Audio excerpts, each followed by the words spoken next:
선포될 하나님의 말씀은 구약성경 열왕기하 20장 1절에서 7절까지의 말씀입니다. 열왕기하 20장 1절에서 7절까지의 말씀 제가 봉독해 올리겠습니다. 그때 히스기야가 병들어 죽게 되매 아모스의 아들 선지자 이사야가 그에게 나와서 그에게 이르되 여호와의 말씀이 너는 집을 정리하라 내가 죽고 살지 못하리라 하셨나이다. 히스기야가 낯을 벽으로 향하고 여호와께 기도하여 이르되 여호와여 구하오니 내가 진실과 전심으로 주 앞에 행하며 주께서 보시기에 선하게 행한 것을 기억하옵소서 하고 히스기야가 심히 통곡하더라. 이사야가 성읍 가운데까지도 이르기 전에 여호와의 말씀이 그에게 임하여 이르시되 너는 돌아가서 내 백성의 주권자 히스기야에게 이르기를 왕의 조상 다윗의 하나님 여호와의 말씀이 내가 내 기도를 들었고 내 눈물을 보았노라. 내가 너를 낫게 하리니 내가 3일 만에 여호와의 성전에 올라가겠고 내가 내 날에 15년을 더할 것이며 내가 너와 이 성을 앗수르 왕의 손에서 구원하고 내가 나를 위하고 또 내 종 다윗을 위함으로 이 성을 보호하리라 하셨더라. 이사야가 이르되 무화과 반죽을 가져오라 하매 무리가 가져다가 그 상처에 놓으니 나으니라. 아멘.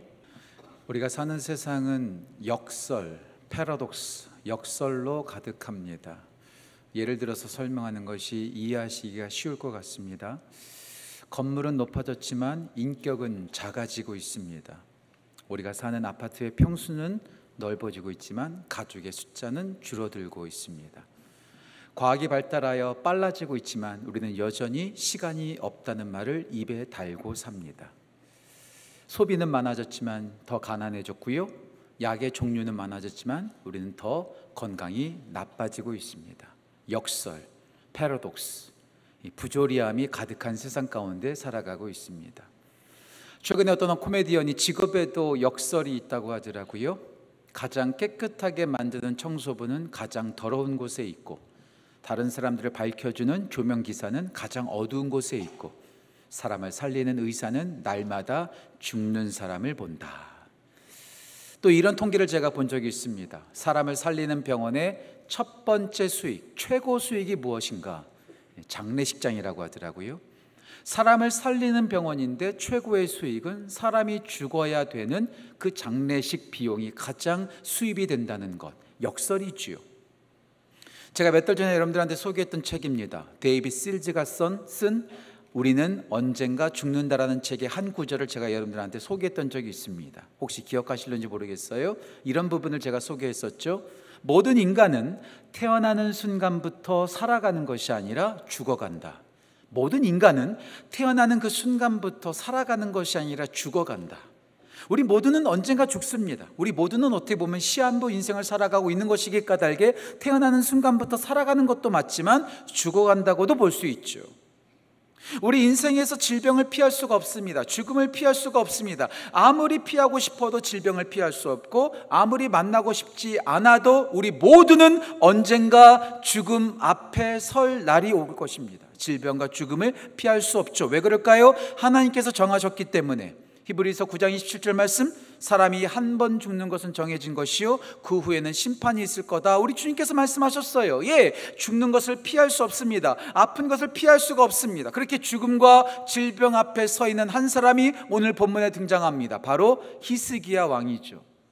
남유다에 20명의 왕이 있었는데 그 20명의 왕 중에서 가장 진실되고 가장 정직했고 가장 하나님의 뜻을 따랐던 최고의 왕이 히스기야 왕입니다. 그런 그에게도 질병이 찾아왔고 죽음 앞에 서게 됐다는 것, 얼마나 두려웠을까요? 얼마나 무서웠을까요?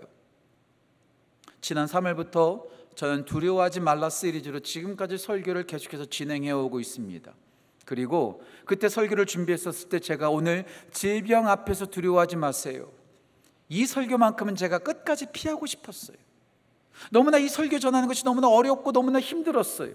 두 가지의 이유입니다. 첫 번째, 목사라는 직업 때문에 그렇습니다. 목사 참 행복한 직업이지요. 하지만 동시에 성도들의 아픈 소식, 슬픈 소식, 답답한 소식, 어려운 소식을 들을 때마다 남의 이야기로 들리지 않아요. 마치 제 이야기 같아요. 설교를 준비하면서 아픈 성도들이 생각나면서 저도 너무나 힘든 거예요. 너무나 어려운 거예요. 너무나 괴로운 거죠. 설교를 준비하면서 투병 중에 있는 성도들의 이름이 자꾸 떠오릅니다. 그 얼굴이 떠오릅니다. 설교 준비하다 또다시 기도하고 또다시 기도하고 설교 준비하고. 혹시 이 설교가 지금 투병 중에 있는 성도들에게 희망 고문이 되는 것은 아닐까?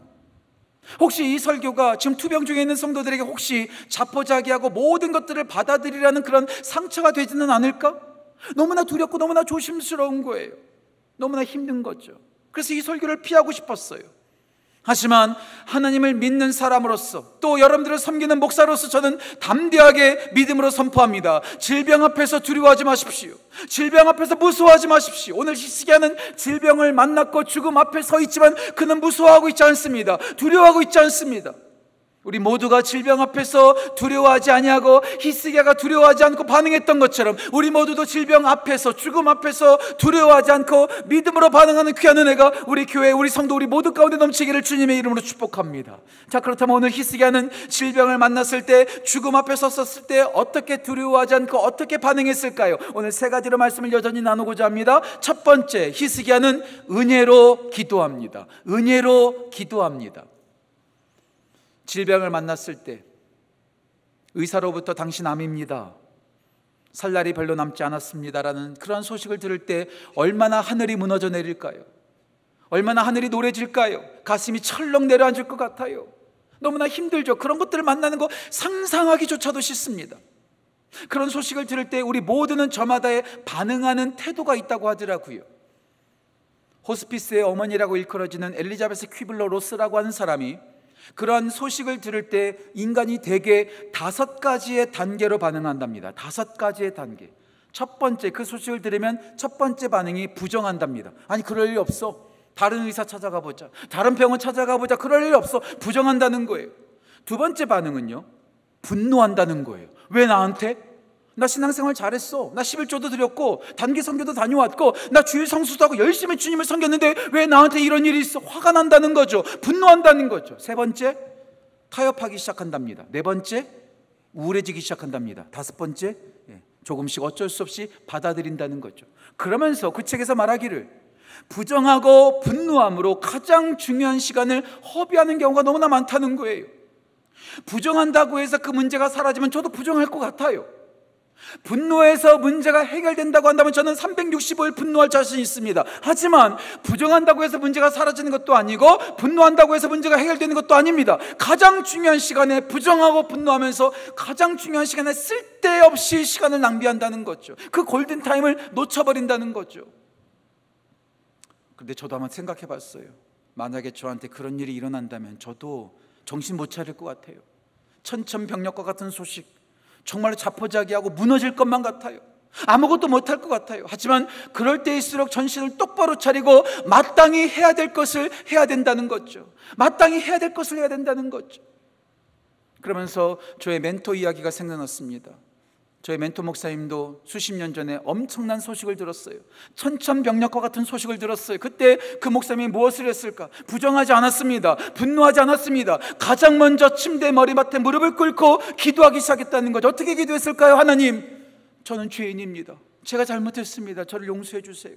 두 번째, 하나님, 저는 이 문제를 핸들할 수 없습니다. 해결할 수 없습니다. 하나님께서 간섭하시고 은혜를 주셔야지 이것을 해결할 수 없습니다. 나는 할 수 없습니다. 이 죄인을 용서하시고 이 부분에 은혜를 베풀어 주셔서 이것을 극복하는 힘을 더하여 주옵소서.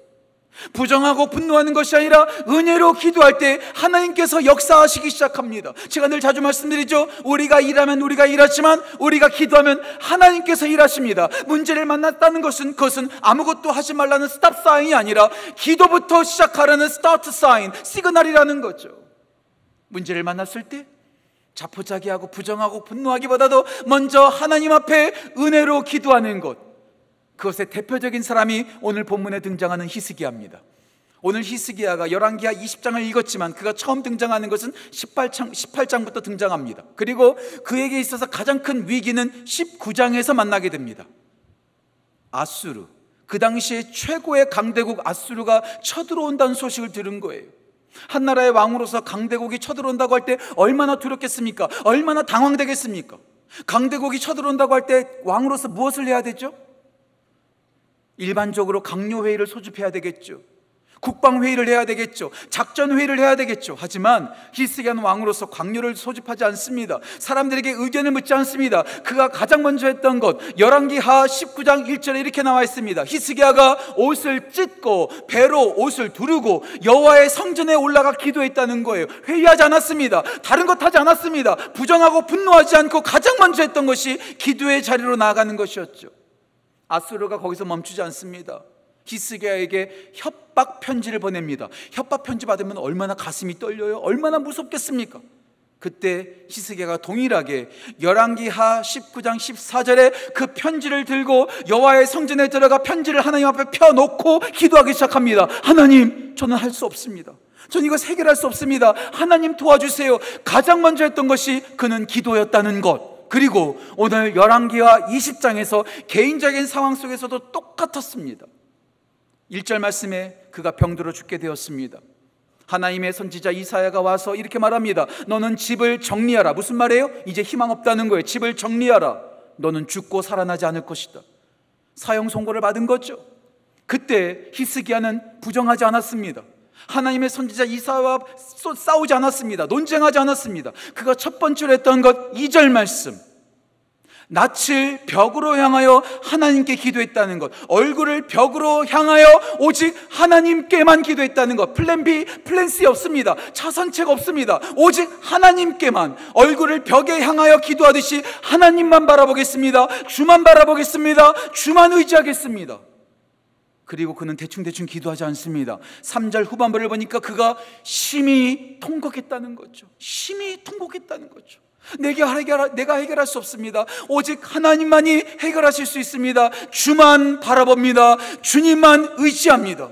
예, 문제 앞에서 모든 것을 그만두는 것이 아니라, 부정하고 불평하는 것이 아니라, 모든 것을 해결하시는 주님 앞에 오직 기도함으로 평안하여 든든히 서가는 우리 교회, 우리 성도, 우리 모든 성도들 되시기를 주님의 이름으로 축복합니다. 히스기야는 문제 앞에서 은혜로 기도합니다. 두 번째, 히스기야는 사명을 기억합니다. 사명을 기억합니다.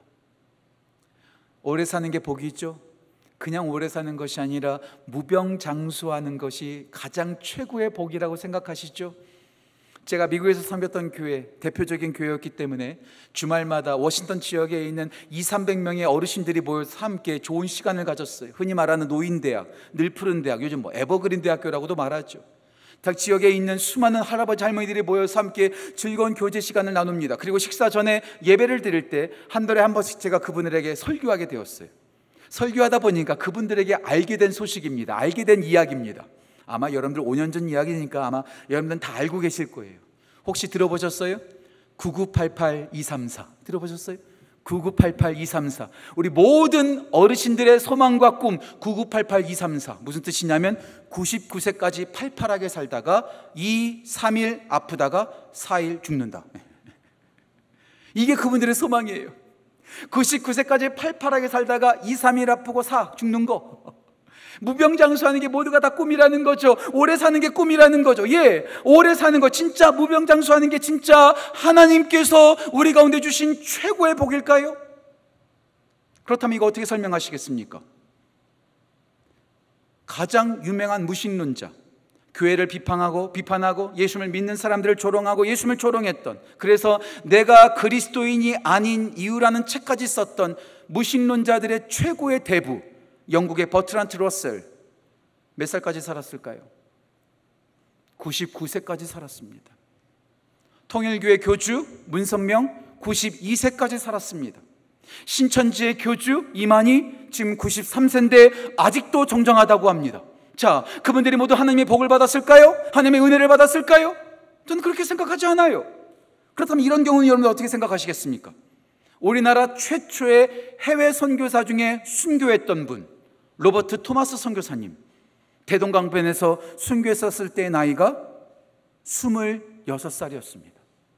많은 선교사님들, 많은 기독교인들이 존경하는 짐 엘리엇 선교사님 29살에 순교했습니다.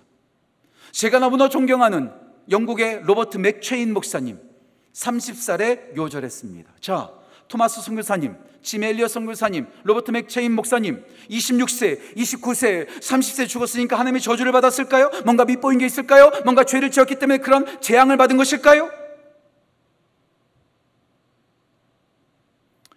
말씀을 준비하면서 제 20대 치기 어린 때가 생각났었습니다. 제가 청년들에게 이런 설교 많이 했습니다. 우리 오래 살지 말자. 야, 우리 죽으면 천국이 보장되고 하나님 나라가 보장됐는데 뭐 그렇게 굳이 이렇게 아등바등 살 필요가 뭐가 있니? 우리 짧고 굵게 살자. 우리 죽으면 천국이 보장된 거야. 우리 화끈하게 살자. 우리 오래 살지 말자. 이렇게까지 제가 진짜 설교했어요. 지금은 어떨까요? 9988234. 정말 오래 살고 싶어요. 정말 오래 살고 싶어요. 왜 오래 살아야 되는가? 제가 40세 때 아버지가 됐다고 말씀드렸죠. 40세 때 제 딸이 나왔어요. 계산해 봤더니 제가 환갑이 될 때 제 아이가 대학교 들어갑니다. 대학교 들어갈 때까지는 서포트 해줘야죠. 아니, 대학교만 들어오면 안 되죠. 우리 두 딸 결혼시장에 들어갈 때 제가 데리고 들어가 줘야 되잖아요. 아니, 요즘 어르신들 보니까 다 손주들 애프터 서비스 해주시더라고요. 나도 애프터 서비스 해줘야죠. 아이들 대학교만 보내는 것이 아니라 결혼도 시키고 아이들 손주까지 다 애프터 서비스 해주는 게 가장 중요한 것 아니겠습니까? 그러고 봤더니 왜 성경에서 장수가 복인지를 알겠더라고요. 세상이 좋고 향락을 즐기고 여행할 때 많고 먹을 거 많아서 그거 즐기라고 장수가 복이 아니라 우리가 마땅히 가르쳐야 될 것을 가르치고 나눌 것을 나누고 전하는 것을 전하는 그 사명을 다하라고 장수의 복이 우리 가운데 있는 거죠. 이 사실을 정확하게 알 수 있는 것이 사도 바울의 고백입니다. 빌립보서 1장 23절과 24절 말씀 보면 사도 바울이 빌립보 교회 성도들에게 말합니다. 내가 이 세상을 떠나서 예수 그리스도와 함께 하는 것이 내게 좋은 일이지만 내가 너희들에게 사명을 다할 것이 있기 까닭에 내가 너희에게 있는 것이 유익하다. 무슨 말이에요? 하나님 나라 가는 것이 유익하지만 내가 마땅히 전해야 될 감당해야 될 사명이 있기 까닭에 내가 지금 여기에 있다고 그는 고백하고 있는 거예요. 여기서 우리는 아주 중요한 결론을 내몰게 됩니다. 아주 중요한 결론을 얻게 됩니다. 인생은, 아니 하나님의 사람의 인생은 얼마나 사느냐가 중요하지 않고 어떻게 사느냐가 중요합니다. How long, 얼마나 오래 사느냐가 중요한 것이 아니라 How to live, 어떻게 사느냐가 중요합니다.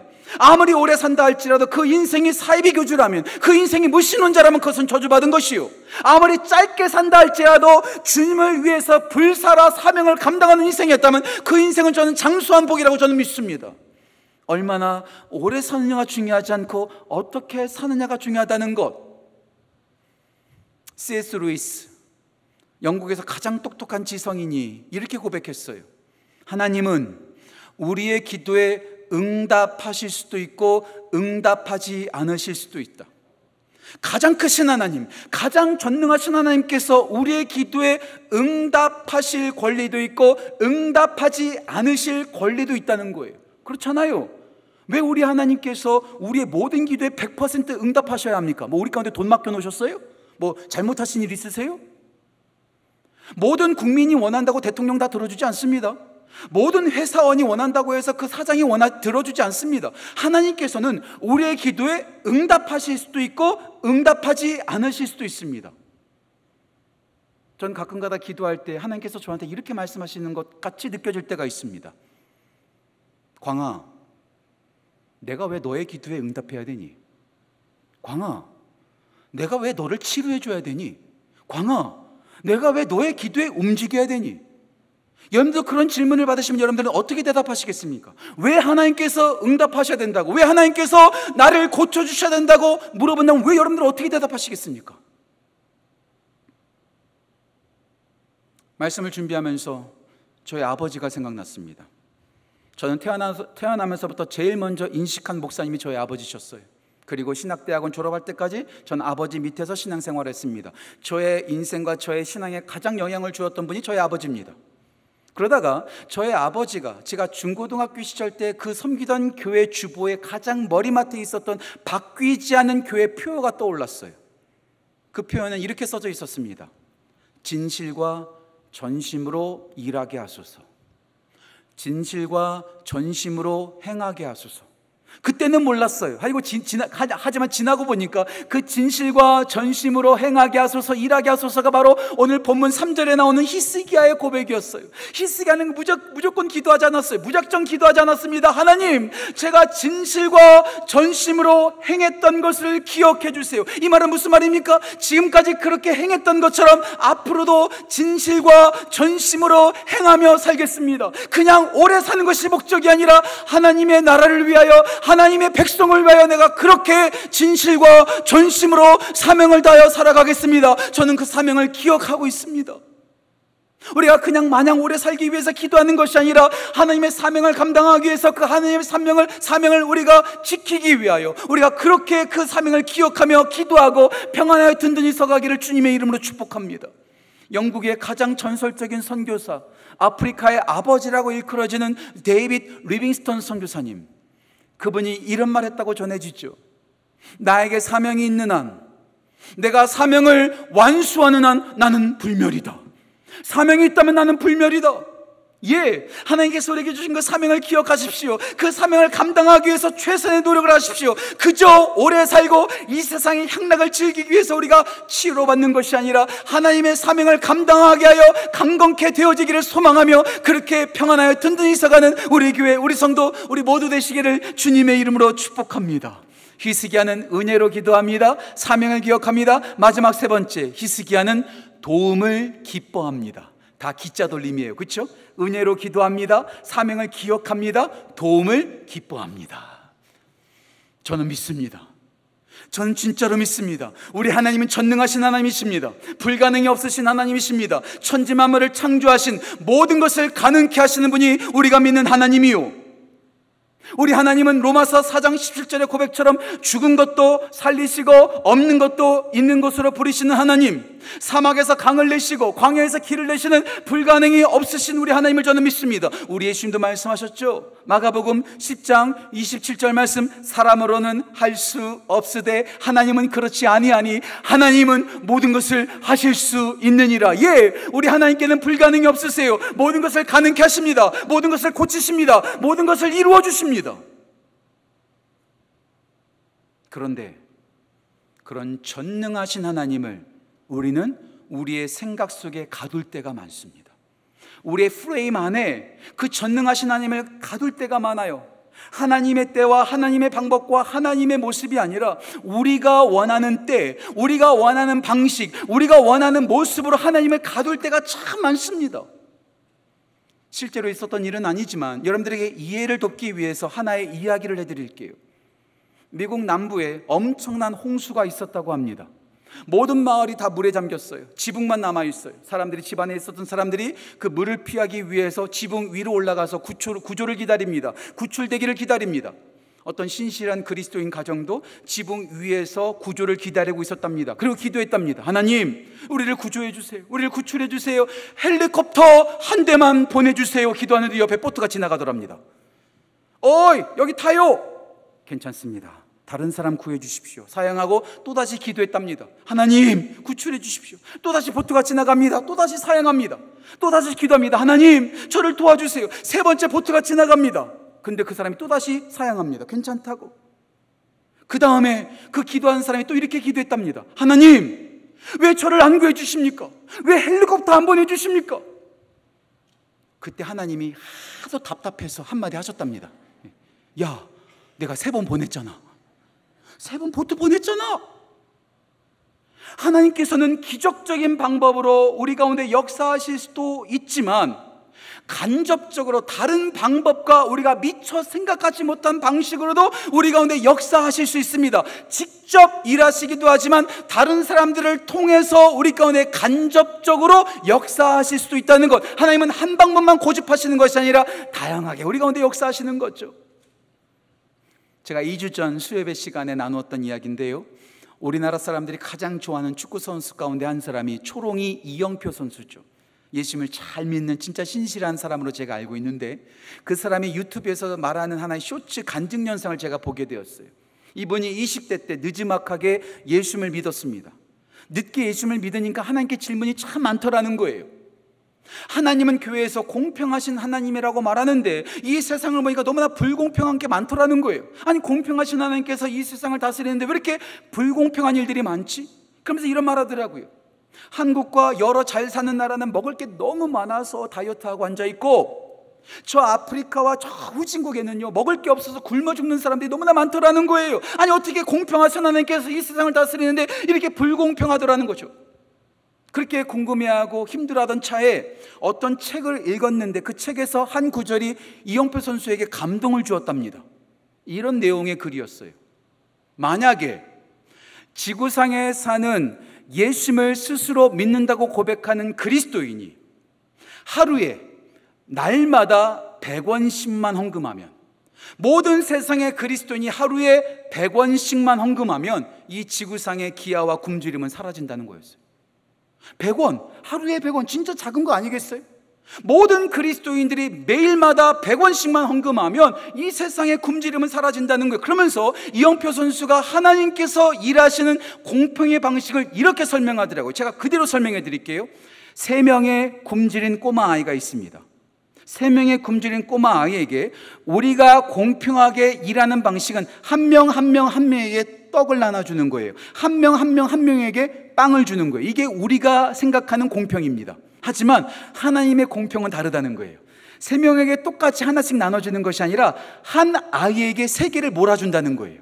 그리고 그 3개를 받은 아이가 받지 못한 굶주린 2명의 아이에게 내가 가진 것을 나누어 주는 게 바로 공평의 방식이라는 거예요. 제가 이해가 됐어요. 만약에 여기 예배드리는 우리 모든 성도님들이 똑같은 크기의 재산과 똑같은 형편으로 살아간다면 우리는 나눠줄 필요가 없죠. 모두가 공평하니까. 하지만 나눌 필요가 없으니까 얼마나 차갑겠습니까? 얼마나 이기적이겠습니까? 저는 이것을 일컬어서 차가운 공평이라고 말하고 싶어요. 하지만 우리 가운데 더 있는 사람도 있고 덜 있는 사람도 있으니까 더 있는 사람이 덜 있는 사람을 나눠주고 도와주니까 그게 따뜻한 공평이죠. 이게 우리 하나님의 일하시는 방식이라는 거예요. 직접적으로 일하실 수도 있지만 우리를 통해서 간접적으로 역사하신다는 것. 우리가 질병을 만났을 때, 어려움을 만났을 때 우리가 도움을 기뻐하며 함께 합력하여 선을 이루어가는 것이 우리 가운데 필요하다는 거죠. 목회하다 보면, 신앙생활하다 보면 이런 분을 만날 때도 있고 이런 분의 소식을 들을 때도 있습니다. 가끔가다 이런 분을 만나요. 내가 질병에 걸렸는데 하나님께서 나를 치료해 주실 거야. 나는 병원 안 가. 약도 안 먹어. 의사 안 만나. 난 기도원 가서 금식하면서 기도할 거야. 왜? 하나님께서 나를 치료해 주실 것이기 때문에. 약을 먹는 것, 병원에 가는 것은 믿음이 약하다는 증거야. 난 약 먹지 않을 거야. 병원 가지 않을 거야. 이게 진짜 맞는 믿음일까요? 전 그런 믿음 존중합니다. 진짜 큰 믿음이라고 생각해요. 하지만 어떤 면에서 맹종 아닙니까? 하나님께서 약을 통해서 역사하실 수도 있고 의사 선생님을 통해서 역사하실 수 있고 다른 방법을 통해서 역사하실 수 있는데 나는 오직 이것만. 이게 바로 맹종입니다. 오늘 히스기야가 어떻게 되었을까요? 그가 병들어 죽게 되었을 때 하나님의 선지자 이사야로부터 도움을 받습니다. 그리고 그가 병에서 어떻게 나았죠? 7절 말씀 보니까 무화과 반죽을 가져다가 바르니 나았더라. 기도만 하지 않았습니다. 약을 발랐어요. 무화과 반죽을 발랐어요. 아니, 예수님께서도 이 땅에 오셔서 사역하셨을 때 의사와 약이 필요하다는 것을 간접적으로 계속해서 말씀하셨어요. 우리가 잘 알고 있는 선한 사마리아 사람의 비유, 강도 만난 사람을 어떻게 응급처치했죠? 기도만 했습니까? 하나님만 의지했습니까? 그렇지 않죠. 선한 사마리아 사람이 강도 만난 사람에게 기름과 포도주를 발라서 그를 응급처치합니다. 요한복음 6장에서 우리 예수님께서 앞을 보지 못하는 시각장애인을 고치실 때 진흙을 이겨서 눈에 바르시는 그런 모습도 보여주십니다. 아니, 한 걸음 더 나아가서 마가복음 2장 17절에 예수께서 이렇게 말씀하십니다. 병든 자에게 의사가 쓸모 있는 것처럼 의사의 존재를 인정하셨어요. 때로는 의사 선생님을 만나야 돼요. 약도 먹어야 돼요. 서로 믿음의 동역자들이 함께 도와주고 중보기도 하고 함께 기도할 때 믿음의 기도는 역사하는 힘이 큼이라 함께 기도하고 함께함으로 우리가 선을 이루어 갈 수 있다는 거죠. 제가 좋아하는 작가 가운데 필립 얀시라고 하는 목사님이 계세요. 이분이 쓴 책 가운데 이런 제목의 책이 있습니다. 고통스러울 때 하나님은 어디 계셨습니까? 내가 고통할 때 하나님은 어디 계셨습니까? 너무나 마음에 울림이 되는 그런 제목 아닙니까? 그런데 그 책을 읽다 보면 필립 얀시 목사님이 이 질문을 다르게 읽어야 된다고 말하더라고요. 내가 고통스러울 때 하나님은 어디 계셨습니까? 이 질문은 이렇게 읽어야 된다고 합니다. 고통스러울 때 하나님은 어디 계셨습니까가 아니라 고통스러울 때 교회는 어디 있었습니까? 교회는 어디 있습니까? 왜요? 우리 하나님께서 직접 일하시기도 하지만 교회를 통해서 믿음의 동역자들이 서로 돕고 서로 기도하고 서로 함께함으로 그 문제를 하나님이 우리를 통해서 역사하신다는 거죠. 함께 기도하는 거예요. 함께 도와주는 거예요. 함께 중보하는 거예요. 그래서 저는 날마다 우리 환우들을 위해서 기도합니다. 어려운 성도들을 위해서 기도합니다. 왜요? 우리를 통해서 하나님께서 합력하여 손을 이루시고 기적을 행하실 것을 믿기 때문에 그렇습니다. 우리가 도움을 마다하고 하나님만 바라보는 것이 아니라 하나님께서 우리를 통해서 역사하시는 것을 믿고 서로 돕고 서로 함께함으로 하나님의 기적을 경험하는 귀한 은혜가 우리 모든 성도들의 삶 가운데 넘치기를 주님의 이름으로 축복합니다. 히스기야는 은혜로 기도합니다. 사명을 기억합니다. 도움을 기뻐합니다. 저는 오늘 설교를 시작하면서 우리가 사는 세상 역설로 가득하다는 이야기로 설교를 시작했습니다. 우리가 만나는 가장 끔찍한 역설이 뭘까요? 가장 비참한 역설이 뭘까요? 설교를 준비하면서 이런 역설이 가장 치명적이고 아픈 역설이라는 생각이 들었어요. 그것은 하나님의 백성, 하나님의 아들, 딸들이 고통을 당하고 질병을 만나는 겁니다. 그렇지 않아요? 우리는 하나님의 아들이죠. 하나님의 딸이죠. 누가 아버지예요? 하나님이 우리 아버지십니다. 자녀는 부모들은요 자녀가 아픈 것을 못 보잖아요. 너무나 괴롭잖아요. 그런데 하나님이 우리 아버지신데 하나님의 아들 딸들이 지금 질병으로 고통스러운데 그냥 보고만 계신다는 거, 이거만큼 끔찍한 역설이 어디 있겠습니까? 그런데 우리 주위에 아픈 분들이 참 많아요. 아니, 우리만 아픈 게 아니에요. 위대한 하나님의 사람들도 질병으로 신음했더라고요. 제가 너무나 존경했던 하용조 목사님, 진짜 제가 존경했거든요. 근데 이 목사님이 기도하면 성도들의 병이 낫는 거예요. 남의 병은 고쳐주는데 자기 병은 못 고쳐요. 돌아가시기 전에 일주일에 2-3번씩 투석을 하셨다고 하더라고요. 이분의 별명이 종합병원이었습니다. 아니, 그렇게 하나님의 사역을 감당하는 목사님도 그렇게 아팠다는 거죠. 설교의 황태자라는 별명을 가지고 있었던 영국의 찰스 스펄전 목사님, 평생 우울증으로 고생했고 항상 통풍으로 힘들었다고 하더라고요. 빙점이라고 하는 감동적인 소설, 그 소설을 썼던 신실한 그리스도인 일본의 여류 작가 미우라 아야코, 이 사람도 진짜 신실한 그리스도인이었지만 이 사람의 별명도 종합병원이었다고 하더라고요. 고통이 참 많았다고 하더라고요. 아니, 하나님의 자녀들이 이렇게 고통을 당하는 만큼 부조리가 어디 있습니까? 그런데 그렇게 생각하는 중에 진짜 부조리, 진짜 역설이 또 하나 있더라고요. 그게 뭔지 아세요? 하나님께서 그래서 고쳐주셨는데, 하나님께서 치료해 주셨는데 그 은혜를 홀라당 까먹는 사람들이 있어요. 하나님께서 고쳐주셨는데 그것을 까먹어버려요. 그 대표적인 사람이 누굴까요? 바로 오늘 본문에 등장하는 히스기야입니다. 하나님께서 히스기야의 기도를 들으셨어요. 히스기야의 눈물을 보셨어요. 그래서 그의 인생을 15년 연장해 주셨습니다. 그럼에도 불구하고 그는 교만에 빠졌어요. 얼마나 변했는지 몰라요. 타락했어요. 그의 교만과 그의 타락 때문에 남유다가 바벨론에게 멸망하는 시발점이 됩니다. 감히 선포합니다. 히스기야는 치료받지 않은 것이 더 좋을 뻔했습니다. 치료받았더니, 은혜 받았더니 그것을 홀랑 다 까먹어버린 거예요. 우리가 질병 앞에 만날 때가 있습니다. 우리도 언젠가 죽음 앞에 설 때가 있습니다. 그때 우리가 무엇을 구해야 될까요? 그때 우리가 무엇을 소망해야 될까요? 미국 필라델피아에서 섬겼던 제임스 몽고메리 보이스라는 목사님이 계십니다. 아마 여러분들은 모르실지 모르겠지만 우리 교회 목사님들은 다 아마 아실 거예요. 이분이 쓴 책은 거의 다 보셨을 거예요. 아니, 요한복음 강해, 이분이 썼던 요한복음 강해는 거의 모든 목회자들이 다 참고하는 그런 강해서입니다. 제임스 몽고메리 보이스 목사님이 필라델피아에서 열심히 사역하시다가 이분이 췌장암에 걸리셨어요. 그분의 나이 62세 때. 지금 62세는요 창창한 나이 아닙니까? 그때 췌장암에 걸린 거예요.